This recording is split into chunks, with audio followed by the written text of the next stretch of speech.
By the time Friday arrived, Jordan felt like he had aged 10 years and 4 days. Each morning was a fight through exhaustion. Each afternoon was a quiet panic disguised as productivity. Each night was a restless cycle of staring at the ceiling and bargaining with his own thoughts. His body was functioning. His mind was performing. But somewhere inside him, something was unraveling thread by thread. Friday evening came with a thunderstorm rolling across the skyline dark. Swirling clouds, wind bending trees, the air thick enough to taste. It was the kind of storm that matched the heaviness inside Jordan's chest, as if the sky had finally decided to mirror him. He stayed late at work after everyone left. Not because he needed to. He'd finished his tasks hours ago, but because the idea of going home made his stomach twist. 4 cups of coffee and 1 energy drink later, his hands were trembling so hard he had to clench them into fists to stop it. He glanced at the clock. 8:42 p.m. He should go home. Any normal person would. But Jordan didn't feel normal anymore. The drive was quiet except for the drumming rain and the occasional flash of lightning. Streetlights blurred through the wet windshield, streaking gold and white across the glass. Jordan's mind drifted with the sound of rolling thunder. He didn't go home. He drove, aimlessly, through the city, past quiet neighborhoods, down long, empty roads lined with trees, thrashing in the storm wind. At some point he wasn't sure when his breath began to hitch. His hands gripped the steering wheel too tightly. A numb heaviness crept up his arms and settled behind his sternum. A pressure, a tightness. He knew this feeling. He'd felt it in the bathroom with Marcus.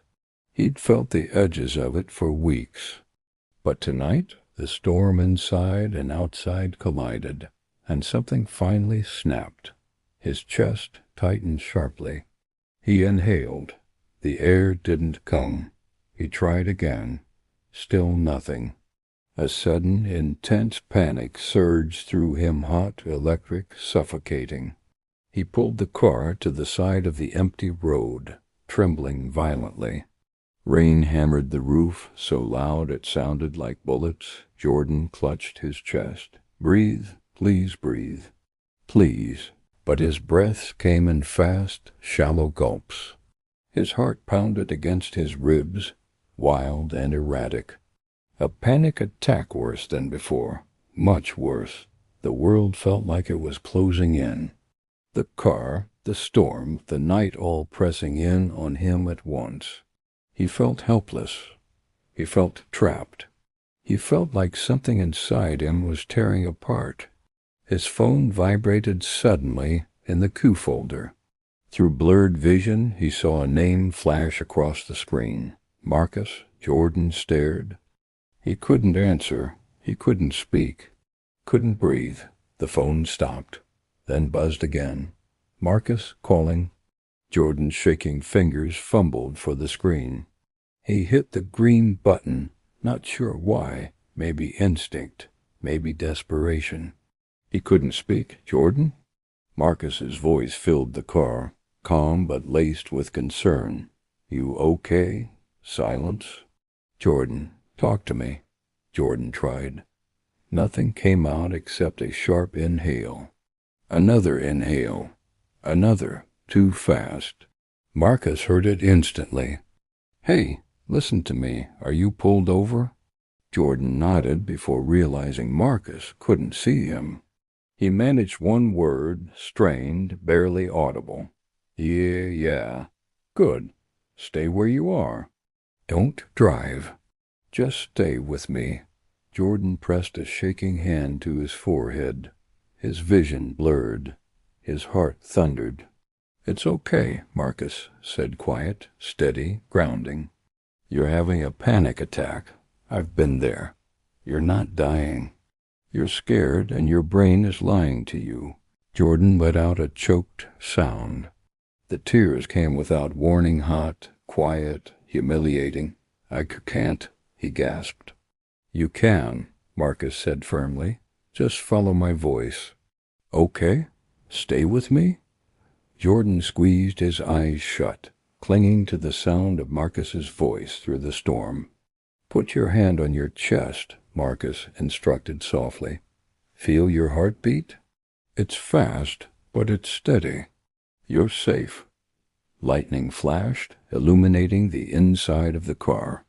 Jordan sobbed once, small, desperate, cracking at the edges. "I'm sorry," he whispered. "Don't be sorry," Marcus said immediately. "Not for this. Never for this." Jordan pressed the heel of his hand against his sternum. His breathing hitched, spasmed, then stuttered. "Okay," Marcus said. "Here's what I want you to do. Look at something in your car. Anything. Pick one thing." Jordan blinked through tears, scanning the blurred dashboard. The air vent," he whispered. "Good. Focus on it. Tell me what shape it is." Jordan swallowed hard. "Rectangle? Color? Black? Temperature?" "Cold. Good," Marcus said quietly. "Keep going." Jordan's breath began to slow, not normal, not steady, but less frantic. He focused on the vent, the rain, Marcus's voice, anything to anchor himself back to the world. "You're doing good," Marcus said. "Just breathe with me, slow in. Slow out." Jordan matched him barely, shakily, but he tried. In. Out. In. Out. The tightness loosened a fraction. Then a little more. The storm outside softened from violence to background noise. After what felt like hours but was barely 6 minutes, Jordan's breathing steadied enough for him to speak. "I'm sorry," he whispered again. "Stop apologizing," Marcus said. "You're having a human moment." Jordan wiped his face with a trembling hand. I don't know what's wrong with me." "There's nothing wrong with you," Marcus said. "You're overwhelmed. You're exhausted. You're human, Jordan." "That's it." Jordan's throat tightened. "I can't keep doing this." "I know," Marcus said softly. "That's why you're not doing it alone anymore." Something in Jordan snapped again, but not in the breaking way. In the releasing way. He covered his face with his palm, shaking. Marcus let the silence stretch for a long moment, then spoke gently. "Where are you?" "I'm coming to get you." Jordan hesitated. I don't want to bother you." Marcus almost laughed. Too late. "I'm already in my car." Jordan let out a broken breath, half laugh, half cry. "You don't have to." "I do," Marcus said. "Because you matter. Now tell me where you are." Jordan looked out the window at a flickering street sign. His voice was small. "Near Willow Creek, by the old bridge."